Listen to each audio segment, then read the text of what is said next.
Good morning, Glory. Welcome to episode three of Behind the Cooler. Let me tell you about why I started the Behind the Cooler segments. Honestly, it was to expose the underground scams, the floral mafia, I like to call them, and just downright unethical and immoral garbage and crooked crap the antics that go on behind the scenes that most people don't know anything about. There is a dirty underground sewer in the floral world, and I'm about to expose a lot of it. My next several episodes will not just cover occasional interesting flower facts or designs, but also the history of the floral industry, the downfall of what started our destruction between the 1980s, late 1980s, mid 1990s. I'll cover the order gathering companies, the wire services, the three most deadly words ever to hit the floral industry, which, by the way, also caused some serious emotional damage in some cases. The backstabbing of our own peers, and today I'm covering why grocery store flowers are so cheap. I'm also going to be bringing in the receipts as much as possible.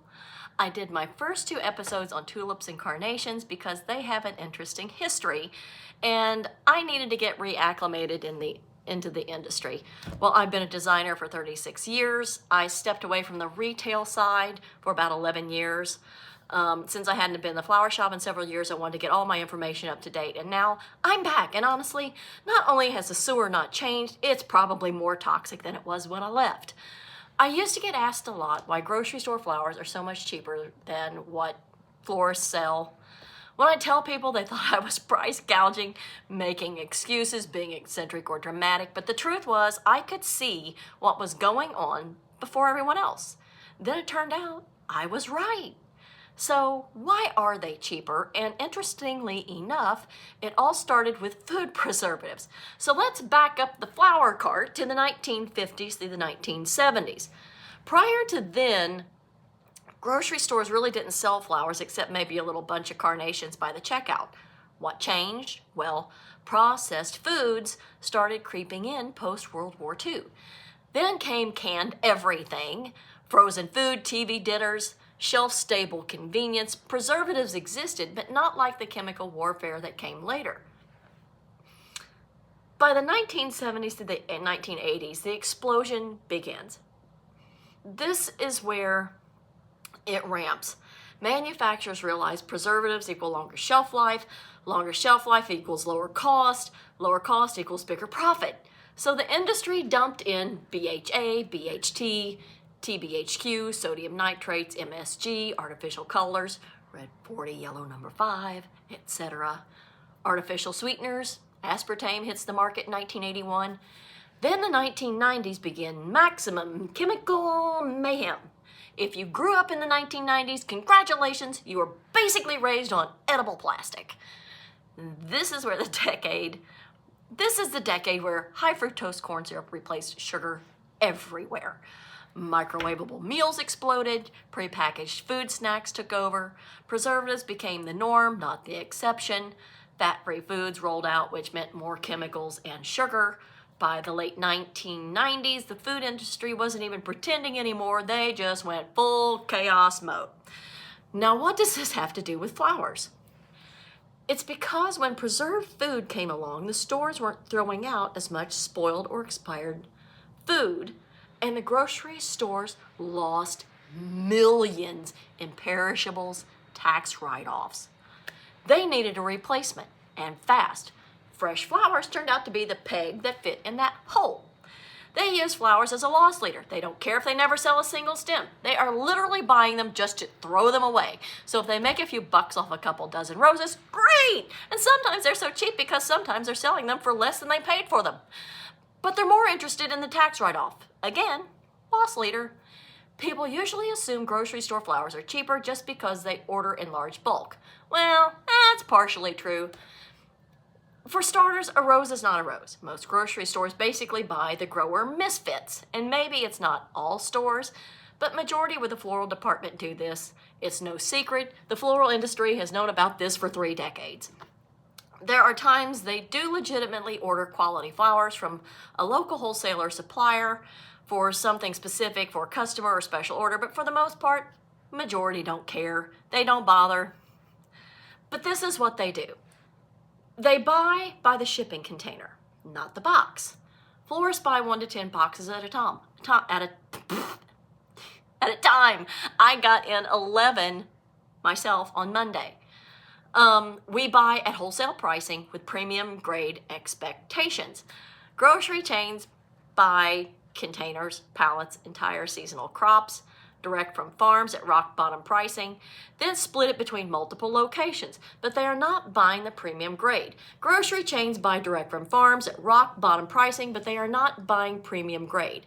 No matter what their sleeve label says, when they advertise premium roses, what that means is this is the best of the worst. They're buying the top handful out of a lower grade batch, not the actual premium product florists purchase.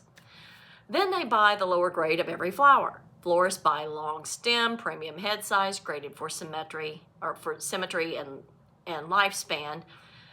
Groceries buy shorter stems, smaller heads, older cuts, into run batches over production lots. Anything farms want to dump quickly. They don't pay florist labor. It's rare that there is a real designer, a legitimately trained florist, and even more rare is the possibility the flowers are conditioned for care. Who preps the flowers? Whoever is available. A teenager, an overworked produce clerk, someone who just stacked bananas 10 minutes earlier. So yes, costs are lower because they are not paying skilled labor. There's no design, no art, no real overhead. A grocery bouquet is mass-produced. Machine bunched, shoved in a sleeve, thrown in a bucket. Very few actually have designer or arrangement time, custom work, floral foam, specialty containers, ribbons, mechanics, wire tape tools, much less industry knowledge on specific flowers, their care or history. However, at holiday time, they might hire a crew to work in a warehouse, mass producing hundreds of the same arrangements to be split between multiple stores just so they can say they have designer arrangements. I've seen it myself. I've seen the work. It's assembly line and not very good. Most of the time, they're so sparse you can see the floral foam. For the most part, it is zero design, zero craftsmanship. They're cheap because they're basically factory flowers. They also skip half the post-harvest process florists follow. Most grocery stores aren't hydrated correctly, aren't processed with preservative, aren't cooled properly, aren't trimmed, aren't recut after shipment, or the cooler rotated. That means the water and preservative changed every couple days and flowers given a fresh cut. Rotate them around. They go from box to bucket to cooler to customer. Why are they cheap? Because they are treated like perishables, not art. That's why they mold faster, they droop, heads fall off, they die sooner, sometimes in as little as 2 to 3 days. And it's not magic, it's neglect. They have a shorter shelf life, lower cost. Wholesalers, distributors, and growers love dumping old flowers that have been in their cooler for weeks after being cut and packed from the field. They're typically short stems and the flowers several days or weeks old or past peak freshness. Grocery stores buy those. Florists won't. When you're willing to sell flowers that had a 7-day lifespan 3 days ago, guess what? They're cheap. They don't care if it dies in a day because the customer doesn't know and just assumes that that's just how flowers are. I've actually gotten certain hybrids of roses to still look good after 3 weeks. The customer called me and asked me how on earth I did that because her roses that she usually gets from insert the store that name starts with the letter K and rhymes with ogre. Yeah, well, hers never lasted that long. Well, low quality, low price. The real truth is grocery stores aren't selling floral design, they're selling decorative produce. It's cheap because it's not the same product I sell, not the same grade, not the same process, not the same lifespan, not the same skill. It's not even the same industry, not really. Now, circling back to how I found out how right I was.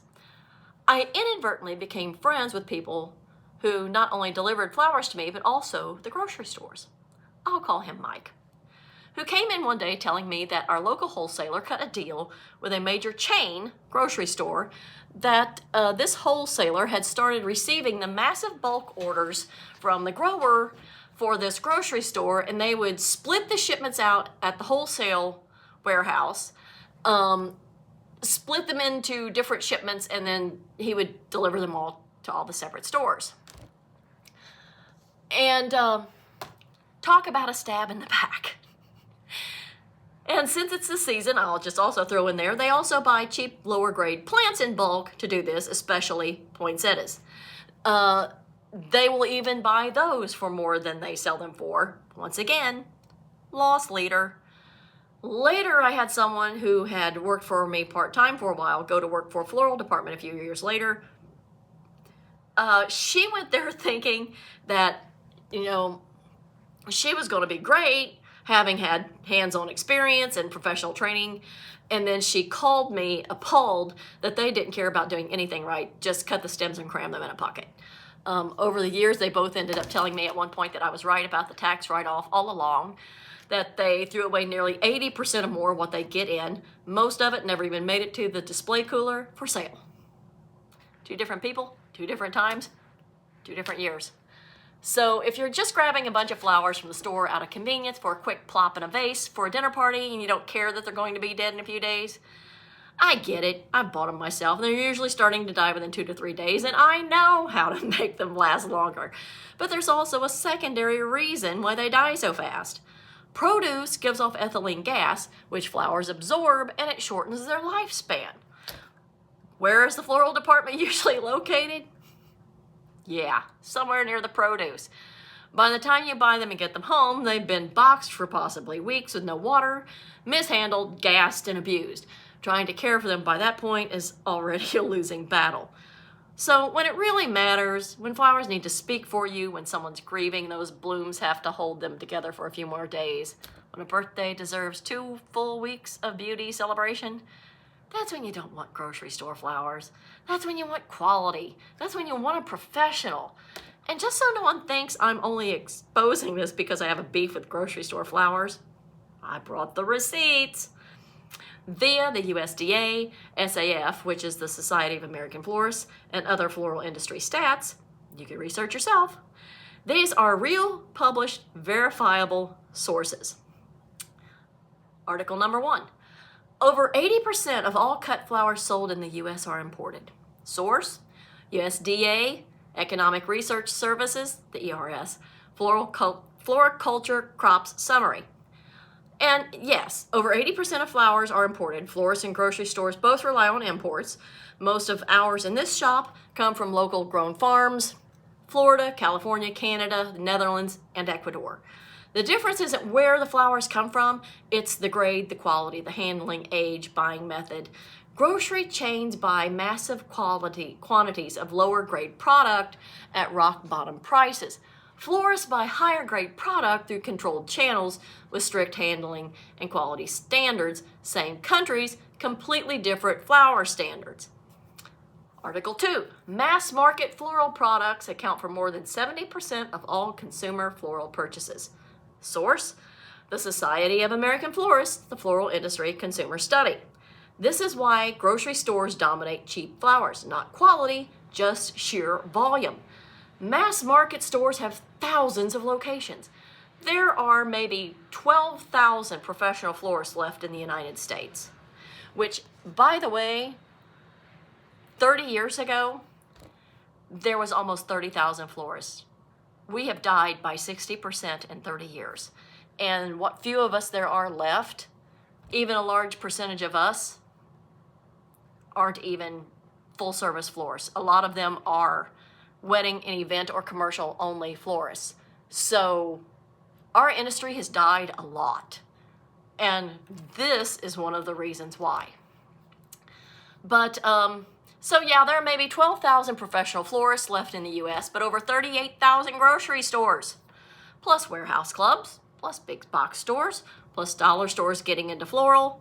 Their sheer footprint alone accounts for a massive share of consumer floral purchases.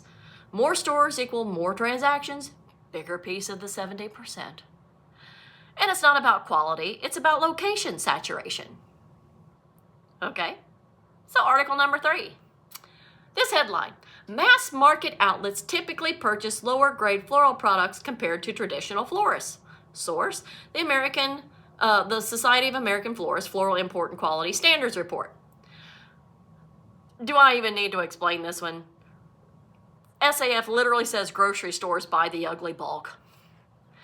Article number 4. Commercial floral imports may remain in cold chain transit for extended periods before retail distribution. Source: USDA APHIS Floral Import Manual. Translation: long travel equals tired flowers equals cheap pricing. Article 5. Headline: temperature fluctuations during import and distribution significantly reduce vase life. Mass retailers show a higher incidence of cold chain breaks.